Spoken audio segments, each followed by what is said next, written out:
Hey everyone, Spicy Toast Gaming here, and we are reacting to the new cards and the Nidalee reveal, and we will be doing so from the perspective of a Path of Champions player. If you're enjoying all this content, definitely like and subscribe, and let's get into it. For my returning viewers, I normally do a reaction to the card art. I think I'll be doing all of that together later, so not in this video. We'll just be looking at the cards and how we think they function. Up first, we have this ambush right here. So this is the new mechanic being added this expansion. So ambush can be played hidden if you have no other hidden ambush allies. Hidden allies are 2-cost 2/2s. You may pay a hidden ally's ambush cost to transform it into its base card. So you see here, we have the P.A.K.A. Cub, the Ambush, and the Shadow in the Brush. So what happens is, this is the card that'll be in your hand, the Cub over here on the right. Now, when you play this card, you are given the option. If you don't have any other hidden allies, you can either play the card as normal, paying the full cost for it, that 3 mana, and you just play this card on the board like you would any other card. Or you can choose to play the Shadow in the Brush. You're only paying that 2 cost, and it's going to be this 2-cost 2/2 sitting on the board, and then you're generating this spell in hand. So when you play this spell, the card will then transform into the Cub. You can use this to surprise the opponent, so you can attack or block with this unit and then suddenly transform it into the Cub. This is going to be a very strong effect, especially in Path of Champions, because you can really manipulate the enemy AI. They're going to try to block this with what they think will be a successful block, but then you can transform it, surprising them, and come away winning the engagement. Now, like it said, you can only have one of these on the board at a time, so you can't just fill your entire board with these cards and then suddenly transform everything, but I think it'll still be quite a strong mechanic. Taking a look at some of the other cards then, so we have the Blimp Pack Poacher, so 2-cost 2/2, Ambush 3. So when I transform from Blimp Pack Poacher Ambush, so this spell right here, the next time I block or am blocked this round, capture my enemy if its power is 6 or less. So this is a card that, with most of these cards this expansion, you want to be playing them as their Shadow in the Brush. So you have to be careful and really plan out what cards you're playing, since you can only have one of these at a time, and all these cards are getting their special effect when they're transforming. So if you play this card as normal, then it's just going to be a 2-cost 2/2, which is fine, I guess, nothing really great. But if you actually play it in its other format, then when you transform it, it's going to get this special effect, being able to capture the enemy when they attack or block. So this will be a very strong effect, again, especially in Path of Champions, for taking out some strong enemy units. Once you've played Path of Champions for a while, you can normally predict with fairly high accuracy how the enemy is going to attack or block you. So you can really use this to take out exactly the target you want. Now, it is going to be fairly expensive, because when you play this card, you're first going to have to use the 2-cost to play it as Shadow in the Brush, and then it's going to be a 3-cost Poacher's Ambush. So it will be fairly pricey, since in total it's going to be 5 costs, but you are being able to use all of your spell mana to play these cards. So essentially you're spending spell mana to summon units in some regard, which is a very powerful effect. Now the stat line is relatively weak, but with that strong effect, it should be more than worth it. I do kind of doubt that this is going to be in one of the cards or one of the champion starting decks though, so this will just be something you pick up from the shop most likely. Next up, we have the All-Terrain Trooper, so Ambush 0, so very nice and cheap. When I'm summoned or transformed, grant the weakest enemy vulnerable. So this is normally 2-cost 3/1. Now this effect is actually quite nice. It doesn't have to be played as Shadow in the Brush. So either when you summon it or when it transforms, it's doing its effect. So very nice that this doesn't need to be using up your one Shadow in the Brush spot on your board. It can, but again, not needed. So really nice for that. And it's a pretty strong effect. All right, take a look at the next group of cards here. So we have 7-cost 5/6 Big Game Tycoon. So pretty expensive, strong stat line though. Play Manifest a card with Ambush.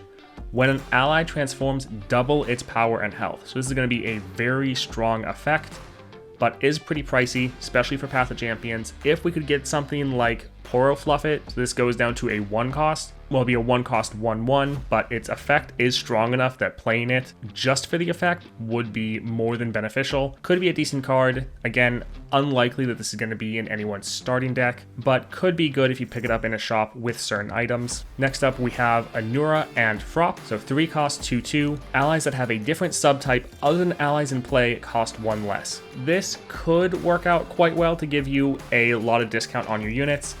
However, I feel like most of the units in your deck are all going to have the same subtypes if they do have it. So normally this probably isn't going to help you. There will be some special effects that it could be good, but this is something that you more feel like you need to build a deck around. So it's probably going to help more of PvP players than Path of Champions, but could be beneficial. Does have a decent stat line and could end up discounting a lot of cards for you in some limited situations. Next up we have Bristlehog, so a 1-cost 1/2. Once an ally has transformed this game, grant me 1/1. So this is going to be a very easy effect. So normally this is going to be a 1-cost 2/3, so very solid stat line for 1-cost. Pretty decent, just solid unit. Next up we have Face Check, so 1-cost burst, manifest a card with ambush. So pretty decent, just 1 cost to get another card. Not bad if you're obviously trying to go for that ambush mechanic. So for the next group of cards here, again, we have the P.A.K.A. Club. So 3 cost 2/2 Fearsome. Ambush 1, Nexus Strike, summon a P.A.K.A. Protector. So this will be great with the ambush mechanic because since it has a Nexus Strike, the enemy is going to want to block this if they know what it is. But since you can play it and have it attacking like this, and then once they have blocked, you can then play the ambush, transforming it into the cub and letting it hit the nexus, then summoning another protector. This could be a very strong effect, especially if you're able to get like elusive on this so it can more consistently hit the nexus. If this is added to Nidalee's, or well, any champion's starting deck, you might really want to consider using Green Glade Shadeleaf on the champion, since then you can grant your supported ally elusive. So granting this elusive so it can keep summoning these protectors with a nice aggressive stat line could really help you out. All right, taking a look at Nidalee now and the rest of the cards revealed with her. So we have Nidalee, 4-cost 5/3 with quick attack, and Ambush 2, which that Ambush 2, really nice because then you're not having to pay any extra mana to player. So if your player has Ambush, then she's going to be Shadow in the Brush, so you're costing or spending 2 mana, and then you're spending another 2 mana when you want to transform her into Nidalee. So it's nice that it's still a 4-cost. We saw with some of the other units that if you want to use them as Shadow in the Brush, it's going to cost you extra. So nice that that doesn't happen. 4-cost 5/3, solid stat line with quick attack, and then level up, I've seen you summon or transform 4 other allies.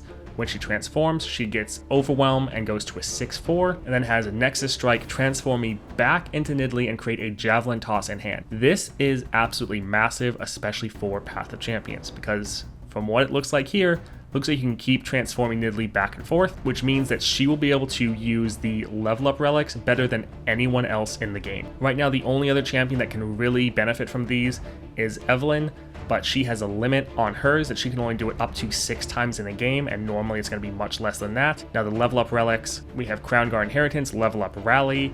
We have Yasuo's Tempest Blade, which is level up stun all enemies. And then we have another one where when I level up, create my champion spell in hand, it costs 0 this round. So the fact that Nidalee will be able to use those and potentially continually level up would be quite strong. So really excited to test her out. Even regardless of that, she does look like a fairly strong champion. So really excited to play with her. Now that Javelin Toss that she's creating, 0-cost slow, deal 4 to an enemy. If there are no enemies when I'm played, I target the enemy nexus instead.